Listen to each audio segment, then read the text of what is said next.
welcome back to my channel. It has been a hot minute since I have filmed. I don't think I have filmed for like a month. It's crazy. It's the longest I've ever gone without uploading on YouTube, and I really appreciate the break. I have had a crazy month. It's been a lot of, good time for self-reflection, kind of creative reset time, just mental health time, but also my grandfather did end up passing from that stroke I mentioned, I think in my last video. So it was really hard. He was in the ICU for a week, so it takes a toll on ya, and I kind of just needed to mentally recover, but I feel really good and I'm extremely excited to be back. So two things before I get started with today's video, little things. Number one, the Chill Pack giveaway has ended, so there will be winners listed in the description box, and they also got emails, so be sure to check. And I will be launching another giveaway next week. Also, I know some of you are gonna be like really bummed out about this, and I am low-key really bummed out about it, but it's been something I've needed to do for a while. Talk Tuesday is a thing of the past, folks.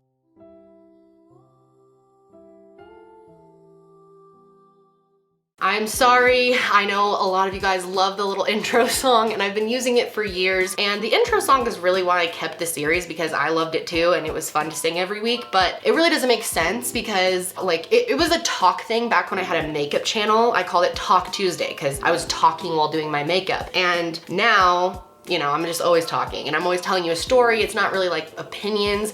It just doesn't make sense anymore, and I feel like it really limits me because I don't normally allow myself to do crime on Tuesdays because of that rule, and I don't know. I want to do crime whenever I want to. I don't want specific days of specific things. So I will still be uploading every Tuesday and Thursday, but I'm no longer calling it Talk Tuesday, and you might get crime any of those days. So rest in peace, Talk Tuesday. We will miss you. But let's go ahead and jump into today's video because this is one of the most wild stories I have ever heard. And I'm really surprised. I hadn't heard of this until recently, and as soon as I heard it, I was like, wow, I have got to share this with my audience because it is truly mind-blowing. Today I'm gonna be telling you about Jason Dalton, an Uber driver, and his crazy story. So let's get started. So this is Jason Dalton, and he was a regular 45-year-old dude. He was working as an insurance adjuster and had a wife who he had been married to for over 20 years, and they also had 2 kids. Jason grew up in Greenfield, Indiana, and he moved to Kalamazoo during his high school years. So Kalamazoo is about halfway between Michigan and Detroit, and it's sort of a bigger town, but it definitely has the small town feel to it. It is known to be a very safe Midwestern area that a lot of people raise families in, and people even travel there to get a little bit of that,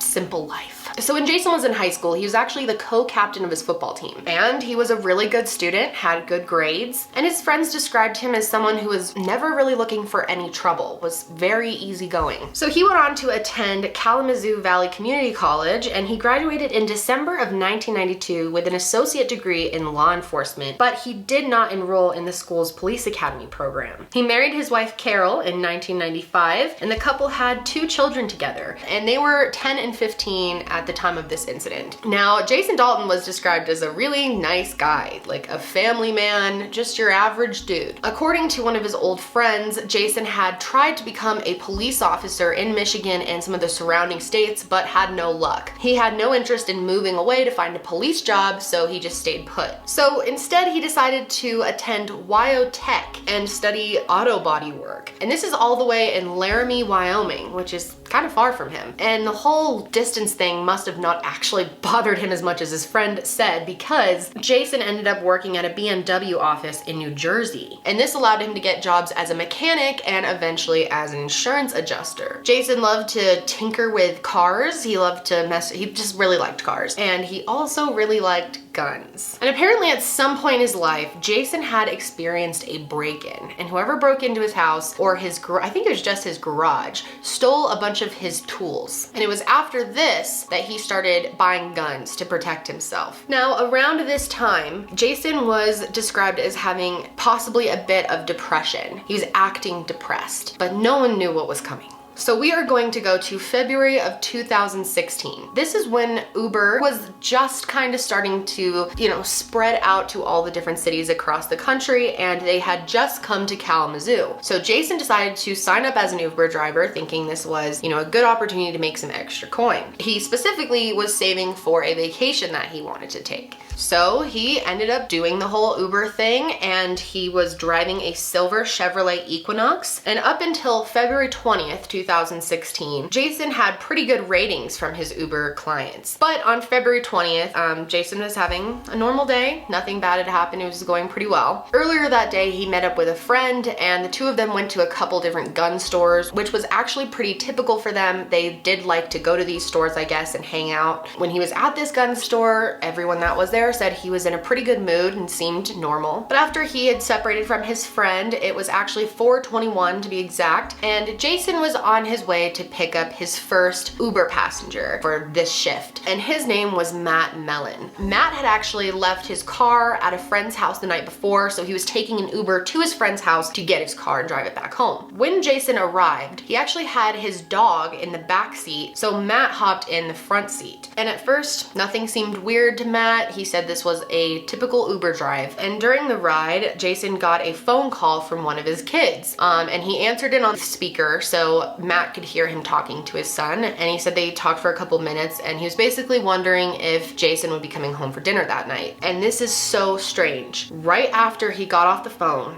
Matt said that all of a sudden he took a 180 turn and Jason hit the gas pedal and they went flying. They were driving down like a neighborhood road, and Matt said they were going between 70 and 80 miles per hour. Matt said that Jason was just flying through stop signs, wasn't looking at all, just doing completely reckless, doing whatever he wanted to do. Matt said that he was yelling at him, asking him to stop, and he started thinking maybe they would get in an accident, so he started bracing for impact. Matt was so desperate to get out of the car, he kept pointing at different friends' houses, telling him to stop because he was already there. But finally, after driving around a little bit, Jason slammed on his brakes. A witness named Casey Black lived inside of the house that the car stopped in front of. So I ran out into the front yard. The silver Chevy Equinox came screeching to a halt and a door flew open, and like this guy does a tumble roll out of the car. I was just in the car with my Uber driver. He was leaving in and out of lanes. He sideswiped the car. Okay, what kind of car is it? Chevy Equinox. Did you want to talk to an officer, sir, or you just want me to put out an alert over the radio? I just wanted to report it because I don't want someone to get hurt. I understand what you're saying, but I need to know if you want to talk to an officer or if you want me to have an officer, you should be on the lookout for it. I just want to be on the lookout. Okay, thank you. Now this call kind of pisses me off because it seems like the 911 operator just really disregarded what he was saying and did not take it seriously at all. Now, to their credit, they can't really do much about a driver that's acting reckless, especially if they didn't see it themselves. So when Matt got off the phone with the police, he went home and filed an actual report with Uber. And it has since changed, but in 2016, you couldn't get a hold of Uber if there was an emergency, like right from the app, but now you can. Did you say anything to him? Yeah, I was pleading for him to stop the vehicle so he could let me out. He was surprisingly calm the whole time. He was just stating that he's like, "Don't you want to get a ride to your friend's house? Don't you need a ride?" And I was like, "Yeah, please just pull over and let me out." At that point, he refused to stop. So he was calm. He wasn't. He didn't driving really erratically. He didn't seem agitated or anything like that. He was calm, even though he's driving very fast and erratically. Yeah, exactly. We were swerving into oncoming traffic. Once we got closer to my destination, I was yelling at him, like, please stop, please stop. That's when he started to get more agitated with me, and he was stating that he was like, "Where's your friend's house? Where's your friend's house?" And I was pointing out random houses. So after Jason dropped Matt off, he went home and got at least one of his guns and a bulletproof vest. And he got back into his car to go pick up some more people. So it was around 5:30 when the next person requested a ride from Jason. Her name was Macy, and she was 15 years old at the time. And she was at an apartment complex called The Meadows. So when he showed up, he wasn't able to find her, so he ended up calling her and telling her that she was giving him wrong directions. He actually ended up getting extremely frustrated and hung up on her. So Macy wasn't sure what was going on, so she sent him a few texts asking if everything was good and if he was still coming. But while Jason was trying to find Macy, Macy, he came across a woman named Tiana. She had actually just finished working out at her house,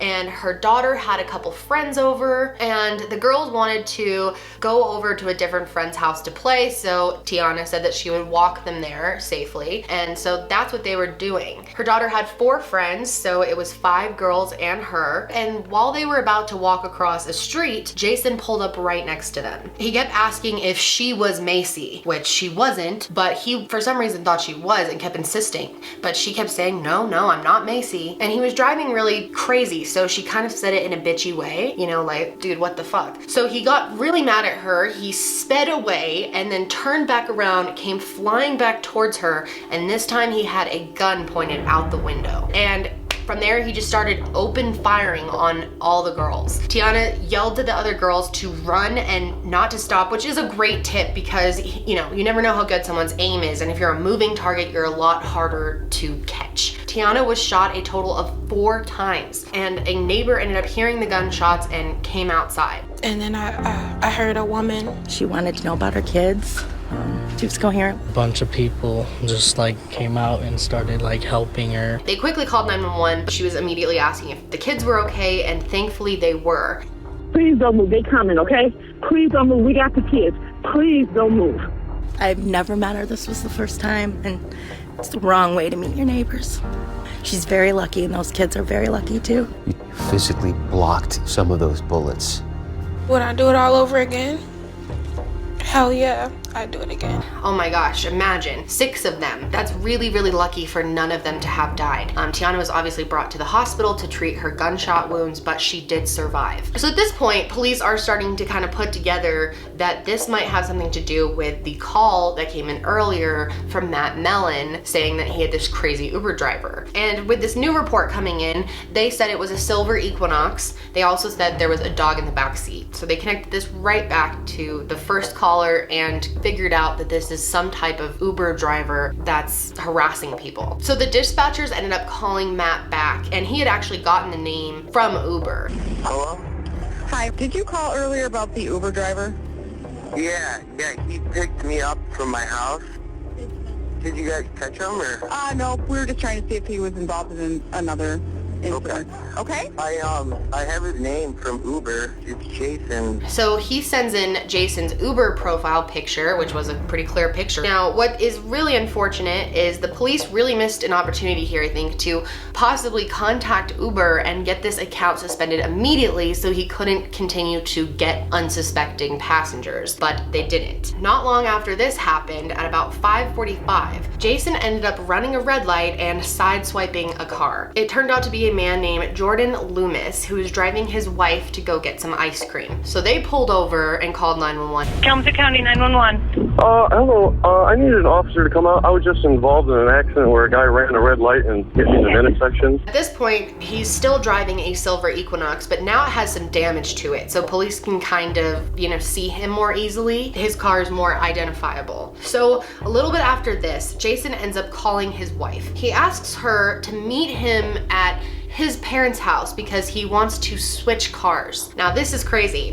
but he came up with this story to tell his wife, you know, because she's gonna be like, well, what the fuck happened to the silver Chevy Equinox? He said that he was attacked and shot at by taxi drivers. He said that there was this huge feud between taxi drivers and Uber drivers, which, you know, sometimes they got beef. Like I know, especially in Vegas, they always talk shit about each other, but enough to shoot each other? He went into his parents' house and got a handgun, and he actually gave it to his wife and said to keep this on her so she could be safe. He said that she had to keep the kids with her and keep them safe and not allow them to go to school on Monday, and she couldn't go to work either. And then he told her, I'm not gonna tell you what I'm going to do, but when you watch the 11 o'clock news tonight, you'll know it was me. So he switched cars and he ended up in a black Chevy HHR. So now the car that the police were looking for isn't even on the road anymore. After Jason left his parents' house, he started doing more Uber pickups. Now, people said that he wasn't acting strange when he was driving, but people did point out the only thing that was weird is, you know, the app says he's gonna be picking you up in a silver Chevy Equinox. You can't just put in whatever car you want. They verify a specific car so that you as the passenger can verify you're getting into the right vehicle. But he was driving a black HHR, and he would just tell passengers that his car was experiencing some trouble, so he had to switch cars temporarily, and people were believing him. You know, there's this really strange sense, like false sense of safety when you get in an Uber, that because it's an Uber or a taxi or something that you're safe, but you're really not. And it's very, very smart to be super cautious, checking the car, making sure it's the right person, just being aware when you're dealing with Uber. I mean, this story, if anything, shows us that we all should pay more attention to our Uber drivers. So it was then around 10 p.m. He hadn't shot anybody else, but he then had an encounter with the Smith family. Now, the Smith family consisted of a wife named Lori, her husband Rich, and their two kids, Tyler and Emily. They were an extremely close family. Tyler was a 17-year-old soccer player, and he was very carefree. So that night was actually a really special night for Tyler. Tyler, Rich, and Tyler's girlfriend were headed to a car dealership to look at trucks for Tyler. So this was a very exciting day for him. So Tyler's girlfriend ended up staying in their car while the two of them got out at the dealership and were looking around. It was then that Jason Dalton spotted them from across the street and started heading in their direction. When he got there, he stopped the car, hopped out, and started walking towards Tyler and Rich, and he asked them what they were looking at. After this, before they could even respond, he shot both of them multiple times. Tyler's girlfriend saw all this happen, but, you know, was very fearful and decided to stay in the car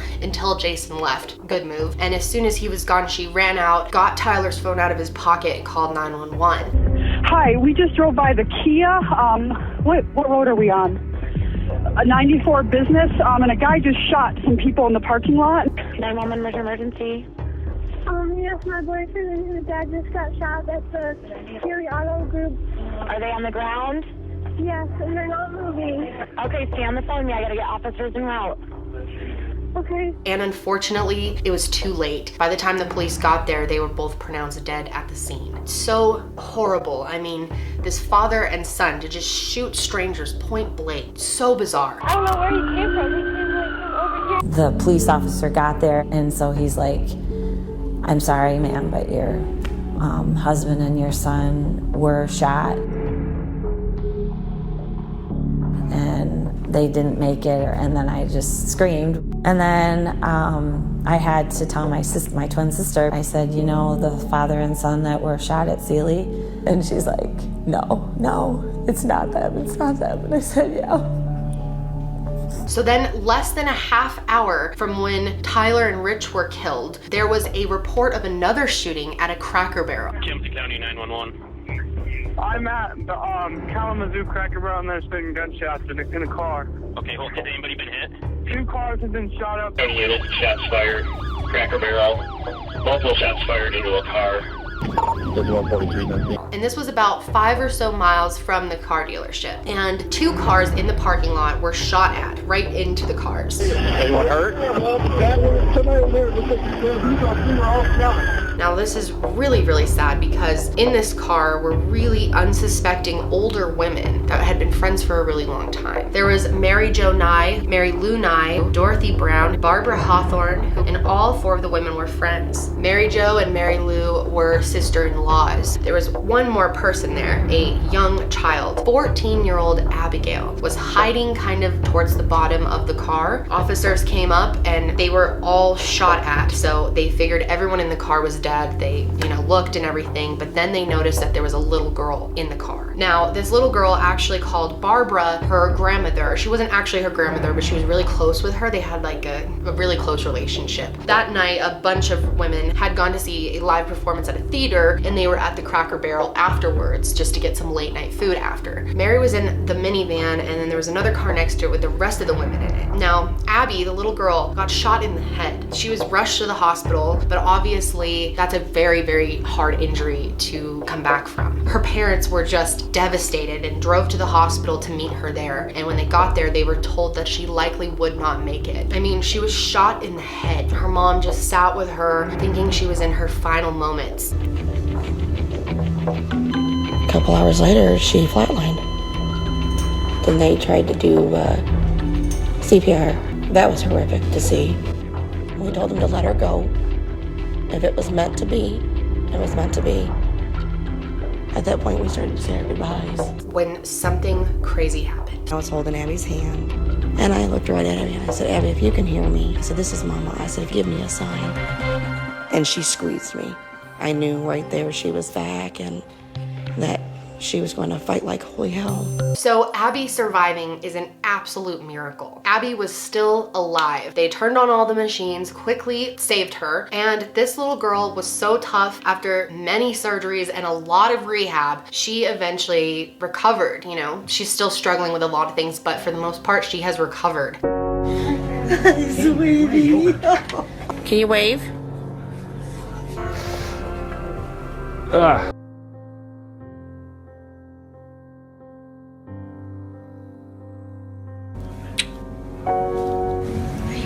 Yes, I am.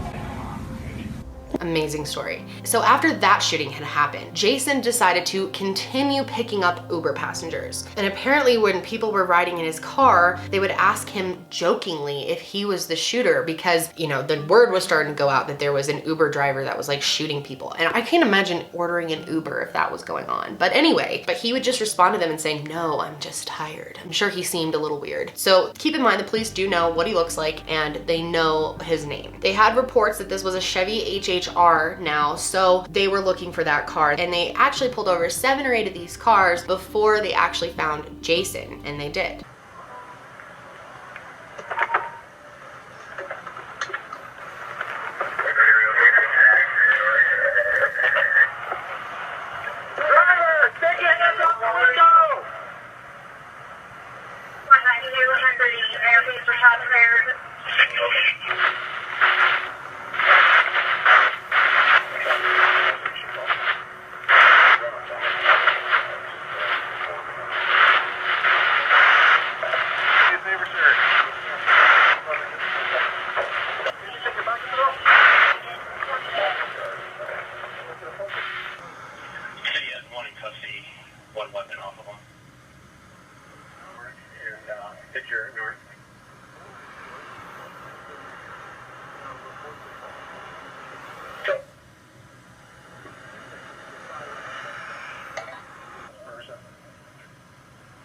And so they arrested him and took him in for interrogation. Now, the way he acted in interrogation is so strange. He immediately flipped his act. He acted like this really mellow guy. He seemed nice. You've been searched, but just per protocol, we just have to search you again and all that, okay? You're Jason, correct? Okay. What would you like to do right now? I'm not kind of just whatever you guys are gonna do. You seem like a pleasant person. Well, thank you. And I appreciate you being nice to me, too. It's not our job to be rude. I mean, we're human, too. We're human just like you. Do you know how many people you killed tonight? I would like to just plead the fifth. Okay. What would you like to talk about in here?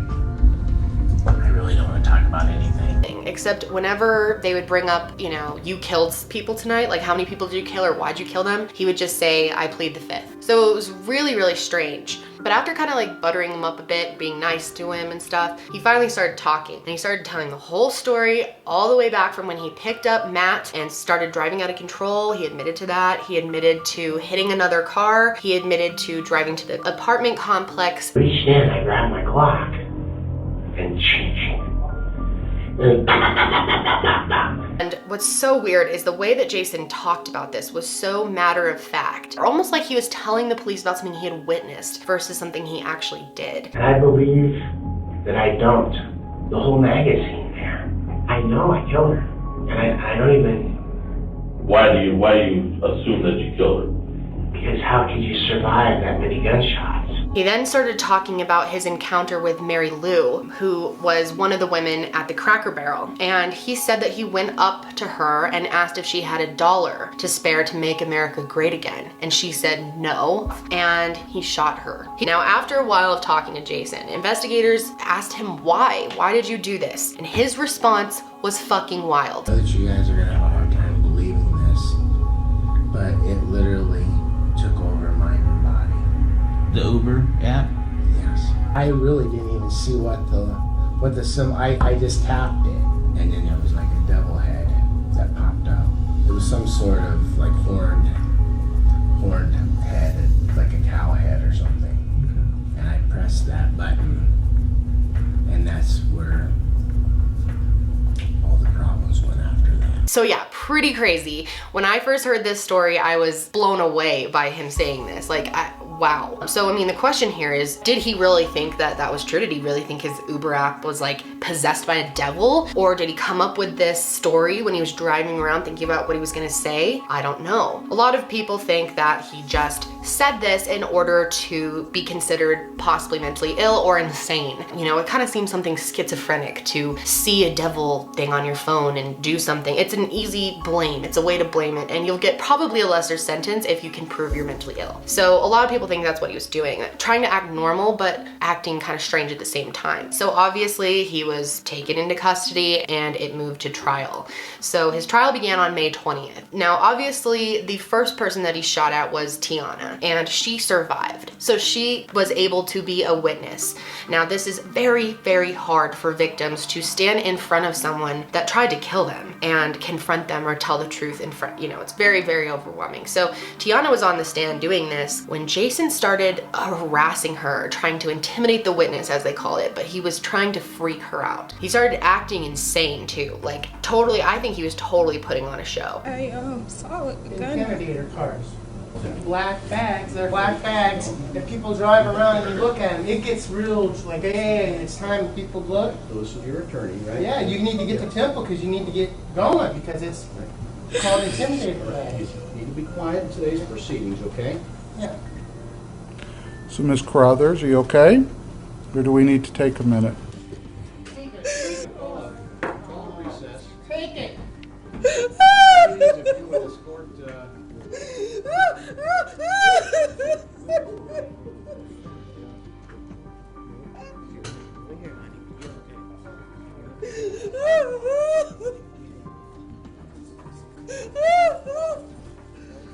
Dragged out of the courtroom. I mean, really, dude? Now, people believe he was trying to come across as insane, and that's why he was doing that kind of shit. But, you know, a lot of people point out he was normal for like 40 plus years, but before he had this like psychotic break, I mean, could you just all of a sudden go insane? I don't know. It seemed a little convenient. Also, the fact that he had changed cars, knowingly put on a bulletproof vest, seemed like he premeditated this. He had this whole thing planned. I mean, he even told his wife, you know, catch me on the news later tonight. So he knew what he was doing. Jason had literally zero history of mental illness. I mean, it doesn't really make sense to have something like this, some type of episode, and then it to just go away conveniently when the police pull you over and you have to go in to talk to them. I mean, he was acting really normal. It seems like he's able to turn it on and off. His attorneys decided to go with the whole you're insane thing, and they sent him for a psychiatric evaluation at the Michigan Center for Forensic Psychiatry. And this process for evaluation is supposed to take about 60 days because obviously you can fake it for like a day or something, but if you watch someone for 60 days, you're gonna see more of their true colors. After this, the actual trial would start that September or October. Now, they set a bunch of different dates for the trial, but then they ended up moving it. So the trial ended up getting delayed and jury selection didn't happen until January 2019. So this year, opening statements started on January 7th. And right before this, recently, Jason was on the phone with his mother and he told her that he actually wasn't planning to plead insanity and that it was over. After all the professionals analyzed Jason, they determined that he did not meet standards for being mentally insane. So on January 7th, the trial started and Jason pled guilty to all counts. If you would come forward, hopefully there's a microphone here. I would ask that he be sworn. Raise your right hand, please. Do you solemnly swear or affirm that the testimony you're about to give will be the truth, the whole truth, and nothing but the truth, so help you God? Yes. Your full name is Jason Dalton? Correct. Mr. Dalton, court has been advised of your intent to enter guilty pleas as to the various counts of this information. You should be advised that if you do enter such a plea, you will be waiving or giving up certain legal rights. You understand that? Yes. I'm going to show you a document entitled Advice of Rights. Have you seen this before? Yeah, I've read that earlier today. Okay. Is that your signature at the bottom of the page? Yes, both of them are. You understand that if you enter a guilty plea, you will be waiving or giving up many of these rights because we won't be going to trial. Yes, that's what Mr. Solis explained to me. You're doing this voluntarily of your own free will. Yes, I've wanted this for quite a while. And on February 5th, 2019, Jason was sentenced to life in prison without the possibility of parole. So like I mentioned earlier, Uber has made some changes to their app since this event. They've made it a little bit safer and there's more tools for passengers to protect themselves. It's still really unclear about why Jason did what he did. I mean, we'll probably never really know. I would love to hear your thoughts on what you think happened and why he suddenly did this. I mean, do you think he had some type of break that day and just spur of the moment decided to do this stuff, or was this something he had planned for a really long time? It is pretty bizarre, but this story really touched me in a lot of ways. The victims in this were so innocent and just did not deserve this, and the ones that survived were just so strong. I mean, Abby being so young and to survive of being shot in the head, I mean, oh my gosh. And then Tiana to have 6 kids with her and try to protect them. I mean, at one point she literally shielded the kids with her body and took 4 bullets to save them. I mean, she's a hero. So really amazing story and amazing people, and my condolences seriously go out to the families of everyone who lost someone. I mean, so frustrating and so unneeded. I'm very confused about Jason. He's a strange one for sure, but I'd love to hear your guys' thoughts, so let me know in the comments below. Be sure to subscribe if you're not already so you don't miss future videos from me. And that's it for me today, guys. I hope you enjoyed this video, and I will see you next time. Bye.